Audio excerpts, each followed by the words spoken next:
Thiruvananthapuram മുട്ടടയിലെ UDF സ്ഥാനാർത്ഥി വൈഷ്ണ സുരേഷിന്റെ vote വെട്ടിയതിൽ mayor Arya രാജേന്ദ്രന്റെ office ഇടപെട്ടതിന് തെളിവായി ദൃശ്യങ്ങൾ വന്നിരിക്കുന്നു. വൈഷ്ണ രേഖപ്പെടുത്തിയ TC നമ്പറിലെത്തി വിവരം ശേഖരിച്ചത് മേയറുടെ ഓഫീസിലെ ജീവനക്കാരാണ്.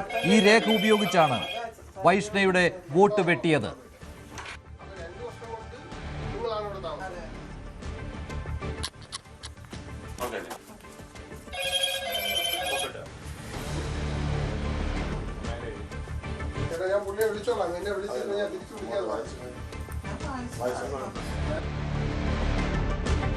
എന്നാൽ പരിശോധനയ്ക്ക് എത്തിയത് നഗരസഭയിലെ റവന്യൂ വിഭാഗം ജീവനക്കാരെന്നാണ് മേയറുടെ ഓഫീസിന്റെ വിശദീകരണം. കൂടുതൽ വിവരങ്ങളുമായി VV അരുൺ ചേരുകയാണ്. അരുൺ, ദൃശ്യങ്ങളിൽ കാണുന്ന ആളുകൾ അത് മേയറുടെ ഓഫീസ് പറയുന്നത് പോലെ റവന്യൂ വിഭാഗം ജീവനക്കാരാണോ?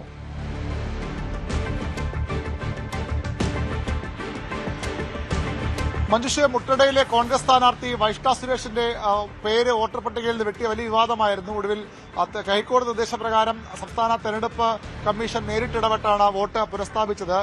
തെറ്റായ വിലാസത്തിൽ കള്ള വോട്ട് ചേർത്തു വൈഷ്ണ എന്ന പരാതിയാണ് CPM നൽകിയത്. എന്നാൽ അതിന് പിന്നിൽ വോട്ട് വെട്ടിയതിന് പിന്നിൽ CPM രണ്ട് പ്രധാനപ്പെട്ട നേതാക്കൾ, ഒന്ന് മേയറും മറ്റു പ്രധാനപ്പെട്ട നേതാവും എന്ന ആരോപണവുമായി ഇന്നലെ പ്രതിപക്ഷ നേതാവ് രംഗത്ത് വന്നിരുന്നു. K മുരളീധരൻ കൃത്യമായി തന്നെ മേയർ ആര്യ രാജേന്ദ്രൻ ഇടപെട്ടാണ് ഈ വോട്ട് ഒഴിവാക്കിയത്, അതിനുള്ള തെളിവുകൾ തങ്ങളുടെ പക്കലുണ്ട് എന്ന ഒരു അവകാശവാദം കഴിഞ്ഞ ദിവസം നടത്തിയിരുന്നു. ഏതായാലും ഇപ്പോൾ പുറത്തുവരുന്ന ഈ തെളിവുകൾ രണ്ടുപേർ ഉദ്യോഗസ്ഥരുന്ന രണ്ടുപേരും തിരുവനന്തപുരം നഗരസഭയിലെ ജീവനക്കാരാണ്. കോൺഗ്രസിന്റെ ആരോപണം ഇവർ രണ്ടുപേരും മേയറുടെ ഓഫീസ് സ്റ്റാഫ് എന്നുള്ളതാണ്. പക്ഷേ നഗരസഭ വിശദീകരിക്കുന്ന മേയറുടെ ഓഫീസ് വിശദീകരിക്കുന്നത് ഈ രണ്ട് ഉദ്യോഗസ്ഥർ, ഒരാൾ റവന്യൂ ഇൻസ്പെക്ടറാണ്, മറ്റൊരാൾ ആ റവന്യൂ ഇൻസ്പെക്ടറേറ്റിലെ OA ആണ്, ഓഫീസ് അറ്റൻഡന്റ് ആണ്. ഈ രണ്ടുപേരും റവന്യൂ വകുപ്പാണ് അവിടെ ഇലക്ഷൻ സെക്ഷൻ കൈകാര്യം ചെയ്യുന്നത്. ഇലക്ഷൻ സ്വാഭാവികം അതിന്റെ ഭാഗമായി അവർ ജോലിക്ക് എത്തിയതാണ്. PSC വഴിയുള്ള നിയമനമാണ്, രാഷ്ട്രീയ നിയമനം നടത്തി അങ്ങനെ മേയറുടെ ഓഫീസ് എന്ന് പറയാൻ കഴിയുന്ന ആളുകളല്ല എന്നാണ് മേയറുടെ ഓഫീസ് വിശദീകരിക്കുന്നത്. ഇത് പൂർണ്ണമായും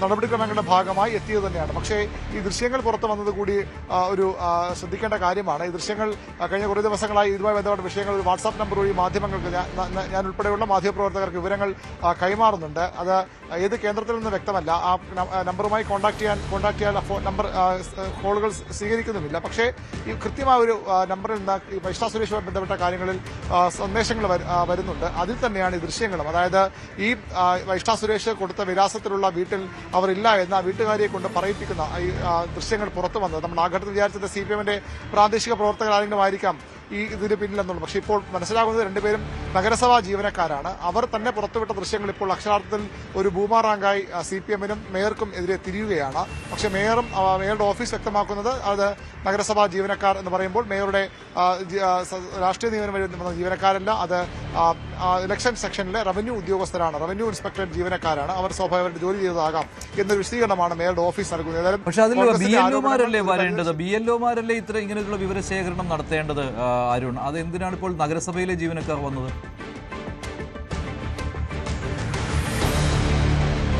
നഗരസഭയിൽ ഇലക്ഷനുമായി ബന്ധപ്പെട്ട ഒരു സെക്ഷനുണ്ട്. ആ സെക്ഷനാണ് ഇത്തരം വോട്ടുകൾ. വൈഷ്ണ സുരേഷ് ഹിയറിംഗിന് ഹാജരായ അടക്കം നഗരസഭയിലെ ഇലക്ട്രൽ സെക്ഷനിലാണ്. അവിടുത്തെ ജീവനക്കാർ തന്നെയാണ് അതിന്റെ ഹിയറിംഗൊക്കെ നടത്തിയത്. സ്വാഭാവികമായ പരിശോധനകൾക്കും ആ ജീവനക്കാരെ വിട്ടു എന്നാണ് മേയറുടെ ഓഫീസ് ഇപ്പോൾ വിശദീകരിക്കുന്നത്. അങ്ങനത്തെ ഒരു സെക്ഷൻ നഗരസഭയിലുണ്ട് എന്ന വസ്തുതയാണ്. നഗരസഭയിൽ അങ്ങനെ സെക്ഷൻ ഉണ്ട്. പക്ഷേ നമ്മൾ അവിടെ പോയി ഹിയറിംഗ്, ഇപ്പോൾ നമ്മൾ പേര് ചേർക്കണമെങ്കിൽ അതിനുള്ള അപേക്ഷ കൊടുത്തു കഴിഞ്ഞാൽ അവിടെ നഗരസഭയിലെ ആ സെക്ഷനിൽ തദ്ദേശ തെരഞ്ഞെടുപ്പ് ആയതിനാൽ അങ്ങനെയാണല്ലോ. BLOമാരുടെ കാര്യം പറഞ്ഞത് ദേശീയ തെരഞ്ഞെടുപ്പ് കമ്മീഷന്റെ നടപടിക്രമം പ്രകാരമാണ്. ഈ നഗരസഭയിൽ നമ്മൾ വോട്ട് ചേർക്കണമെങ്കിൽ അതിനുള്ള അപേക്ഷ കൊടുക്കുന്നു. അതിന് ഹിയറിംഗിനൊരു സമയം നിശ്ചയിച്ച് അവർ നമ്മളോട് പറയുന്നു നമ്മൾ അവിടെ നഗരസഭയിലെ ആ സെഷനിൽ പോയി നമ്മൾ ഹിയറിംഗിന് ഹാജരാവുകയാണല്ലോ ചെയ്യുന്നത്. പക്ഷേ ഇങ്ങനെ ഒരു ഇൻസ്പെക്ഷൻ എന്തിന് നടന്നു? അതിനെക്കുറിച്ച് എന്തെങ്കിലും വിശദീകരണം വരുന്നുണ്ടോ? നഗരസഭയ്ക്കാണ് CPMന്റെ ബ്രാഞ്ച് അംഗം പരാതി നൽകിയത്. അതിന്റെ അടിസ്ഥാനത്തിലാണ് നഗരസഭ വിഷയം പരിശോധിച്ചത്. അതിനുവേണ്ടിയാണ് വൈഷ്ണ ഹിയറിംഗിന് വിളിച്ചപ്പോൾ ആദ്യം ഹാജരായപ്പോൾ ഹിയറിംഗ് നടത്താൻ തയ്യാറായില്ല, നീട്ടിവെച്ചു എന്ന പരാതിയുമൊക്കെ വൈഷ്ണയ്ക്കും കോൺഗ്രസിനുമുണ്ട്. അതിനുശേഷമാണ് വൈഷ്ണ ഹിയറിംഗിന് ഹാജരായ ശേഷമാണ് ഈ പരാതി ശരിയാണോ, ധനേഷ് എന്ന CPMന്റെ ബ്രാഞ്ച് അംഗം നൽകിയ പരാതി ശരിയാണോ എന്ന് പരിശോധിക്കാൻ ഉദ്യോഗസ്ഥരെ നഗരസഭ അവിടേക്ക് വിട്ടതെന്നാണ് നഗരസഭയുടെ വിശദീകരണം. ഏതായാലും ആ വിട്ടപ്പോൾ ചിത്രീകരിച്ച ദൃശ്യങ്ങൾ വൈഷ്ണയ്ക്കെതിരെയുള്ള തെളിവുകൾക്ക് ഭാഗമായി CPM കേന്ദ്രങ്ങൾ തന്നെ പുറത്തുവിട്ടെന്ന് നമ്മൾ കരുതുന്നു. കാരണം മെസ്സേജ് അയച്ചുകൊണ്ടിരുന്ന ആളെ നമ്മൾ പലതവണ ഫോൺ ബന്ധപ്പെടാൻ ശ്രമിച്ചെങ്കിലും അയാൾ ഫോൺ അറ്റൻഡ് ചെയ്തിട്ടില്ല. അതുകൊണ്ട് തന്നെ നമുക്കത് സ്വാഭാവികമായും CPM കേന്ദ്രങ്ങളിൽ നിന്ന് വന്ന വിവരമെന്ന് തന്നെ പറയേണ്ടി വരും. അവർ തന്നെ ചിത്രീകരിച്ച ചിത്രങ്ങൾ ഇപ്പോൾ അവർക്ക് തിരിച്ചടിയാകുന്നു എന്നുള്ളതാണ് ഇതിലെ ഒരു വൈരുദ്ധ്യം. അതാണ് ഇപ്പോൾ മേയറുടെ ഓഫീസിനെ ഇതിലേക്ക് ബന്ധിപ്പിക്കാനുള്ള അല്ലെങ്കിൽ മേയറെ ബന്ധിപ്പിക്കാനുള്ള ഒരു തെളിവായി കോൺഗ്രസിനും സ്ഥാനാർത്ഥി വൈഷ്ണവിക്കും ഒക്കെ എടുത്തു പ്രയോഗിക്കാൻ കിട്ടിയ ഒരു ആയുധം. ശരി, പക്ഷേ എന്നാലും മേയറുടെ ഓഫീസുകാരെ നിഷേധിച്ചിരിക്കുകയാണ്. പക്ഷേ ഇത് മേയറുടെ ഓഫീസ് ജീവനക്കാരാണ് എന്ന കാര്യത്തിൽ സ്ഥിരീകരണവുമുണ്ട് അല്ലേ? നഗരസഭാ ജീവനക്കാരാണ്. തങ്ങളുടെ മേയറുടെ ഓഫീസ് ജീവനക്കാരെന്ന കാര്യത്തിൽ മേയറുടെ ഓഫീസ് ഒരു സ്ഥിരീകരണം നൽകിയിട്ടില്ല. പകരം അവിടുത്തെ റവന്യൂ ജീവനക്കാരാണ്, PSC വഴി നിയമിതരായ.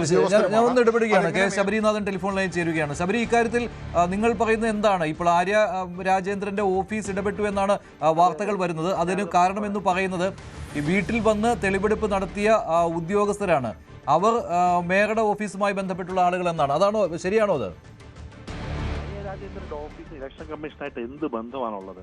ഇലക്ഷൻ കമ്മീഷൻ പ്രൊസീജിയർ ചെയ്യുമ്പോൾ അവിടെയുള്ള ആളുകളുടെ കയ്യിൽ നിന്ന് ചെന്ന് അവരെ സ്വാധീനിക്കാനുള്ള എന്ത് നിയമപരമായിട്ടുള്ള അതോറിറ്റിയാണ് രാജേന്ദ്രന്റെ ഓഫീസിനുള്ളത്? ഇവിടെ പിൻവാതിൽക്കാരും DYFIക്കാരും ഈ ഓഫീസിൽ കുത്തി നിറച്ചിട്ട് അവരാണ് ഭരിക്കുന്നത്. ഇത് വൈഷ്ണ എന്ന് പറഞ്ഞ ഒരു സ്ഥാനാർത്ഥിയുടെ വോട്ട് ഇല്ലാതാക്കാൻ വേണ്ടി നിങ്ങൾ മനസ്സിലാക്കേണ്ടത് അവിടെ മത്സരിക്കുന്ന വ്യക്തി CPMന്റെ സ്ഥാനാർത്ഥി DYFIയുടെ നേതാവാണ്. ഇത് DYFI അടക്കം എടുത്തിട്ടുള്ള നിലപാടാണ്.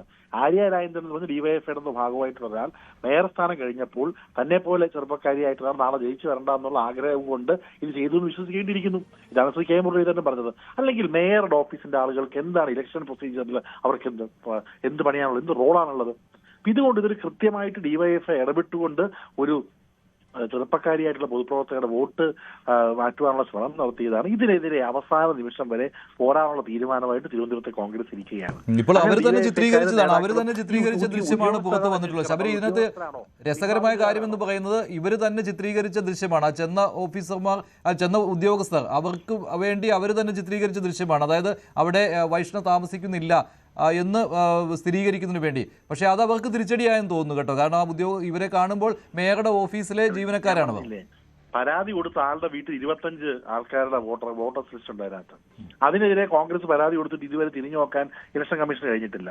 എന്നാൽ പിന്നെ ആര്യ രാജേന്ദ്രന്റെ ഓഫീസിലെ ആളുകൾ അവിടെയും വന്ന് വീഡിയോ എടുക്കാൻ പറ. ഞാൻ പറഞ്ഞില്ല എന്തുമാത്രം രാഷ്ട്രീയ അധപ്പതനം കഴിഞ്ഞ 40 വർഷമായിട്ട് ഈ കോർപ്പറേഷനിൽ അവർ കുളിക്കാൻ ഒത്തിരിയുണ്ട്. കഴിഞ്ഞ 40 വർഷത്തെ അഴിമതി, കഴിഞ്ഞ 40 വർഷത്തെ കഴിവില്ലായ്മ ഒളിക്കാനുള്ളത് കൊണ്ട് ഇത്തരത്തിലുള്ള പ്രവർത്തനങ്ങളായി ഇനിയും മുന്നോട്ട് പോകും. പക്ഷെ ശക്തമായിട്ട് ഇതെടുത്ത ആളുകൾ ഉദ്യോഗസ്ഥരാകട്ടെ പിൻവാതികാരാകട്ടെ ആരാവട്ടെ അവർക്കെതിരെ ശക്തമായിട്ടുള്ള നടപടിയുമായിട്ട് കോൺഗ്രസ് മുന്നോട്ട് പോകും. ശരി, നന്ദി ശബരിനാഥൻ ഇത്രയും കാര്യങ്ങൾ പറഞ്ഞതിന്. അരുൺ, ഇതിപ്പോൾ അവർക്ക് തന്നെ തിരിച്ചടിയാകുന്ന ഒരു കാര്യമായി മാറിയിട്ടുണ്ടല്ലോ. അനാവശ്യമായിട്ടുള്ള ഇടപെടൽ വന്നു. വൈഷ്ണയുടെ വോട്ട് വെട്ടണം എന്നുള്ള ഉദ്ദേശത്തിൽ തന്നെ ആ വീട്ടിലെത്തി തെളിവുകൾ ശേഖരിച്ചു. അതെന്നിട്ട് പുറത്തുവിടുകയും ചെയ്തു. അതിപ്പോൾ തിരിച്ചടിയായി മാറിയിരിക്കുകയാണല്ലോ. മാത്രമല്ല ഹൈക്കോടതിയിൽ നിന്നും തിരിച്ചടി കിട്ടി. തീർച്ചയായിട്ടും ആ ഒരു നീക്കം CPMന് പൊതുവിൽ തിരിച്ചടിയാകുമെന്ന ആശങ്കയുണ്ട്. കാരണം മുട്ടട CPMന് ഇത്തരം രാഷ്ട്രീയ തന്ത്രങ്ങൾ ഒന്നും വേണ്ട